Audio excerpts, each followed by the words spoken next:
फैसला लिया गया है हमारी मिडिल क्लासेस के लिए और यूथ के लिए अपॉर्चुनिटीज बढ़ाना। एक नई स्कीम अप्रूव हुई है, फुल्ली सेंट्रल स्कीम है, प्रधानमंत्री विद्या लक्ष्मी स्कीम।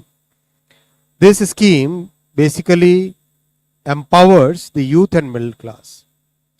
कोई भी छात्र, कोई भी स्टूडेंट जिसको अच्छी यूनिवर्सिटी में, अच्छे एजुकेशनल इंस्टीट्यूशन में एडमिशन मिला हो, वो वंचित न रहे just because of financial constraints. ये इसका उद्देश्य है। ये एक बहुत इंपॉर्टेंट फैसला लिया गया आज कि किसी भी बच्चे को, किसी भी यंग स्टूडेंट को अगर क्वालिटी हायर एजुकेशन इंस्टीट्यूशन में एडमिशन मिलता है और उसे फाइनेंसिस की ज़रूरत है, तो पीएम विद्या लक्ष्मी के अंतर्गत एक बहुत सिंपल ट्रांसपेरेंट मेथड से कोलैटरल फ्री, गारंटर फ्री और 8 लाख से कम इनकम की फैमिली है अगर, तो उनको एक अच्छे इंटरेस्ट सबवेंशन के साथ 10 लाख रुपए तक का लोन बहुत ही कन्वीनियंट तरीके से मिलेगा। इस तरह से पीएम जनधन योजना एक बहुत ही प्रॉपर सिस्टम में डिजिटल माध्यम के जरिए से इम्प्लीमेंट हुई, वैसे ही पीएम विद्या लक्ष्मी भी एक fully end to end digital medium से, डिजिटल पोर्टल के थ्रू इम्प्लीमेंट होगी। एब्सोल्युटली हैसल फ्री एप्लीकेशन बनेगी।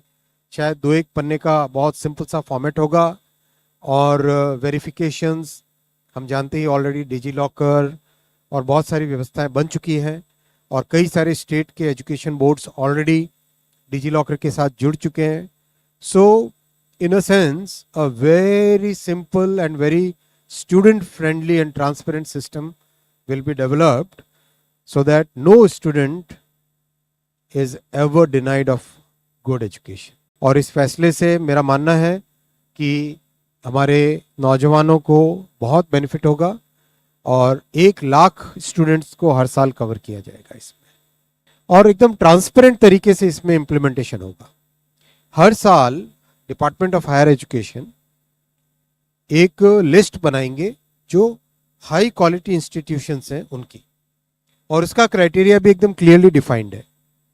जो NIRF फ्रेमवर्क है रैंकिंग का, उस फ्रेमवर्क के हिसाब से टॉप 100 कैटेगरी स्पेसिफिक या ओवरऑल इंस्टीट्यूशंस, टॉप 200 जो स्टेट या सेंट्रल गवर्नमेंट और यूनियन टेरिटरी के इंस्टीट्यूशंस हैं NIRF में, और जो बाकी हायर एजुकेशन इंस्टीट्यूशंस हैं सेंट्रल गवर्नमेंट की, इन सबको इस स्कीम के अंडर कवर किया जाएगा।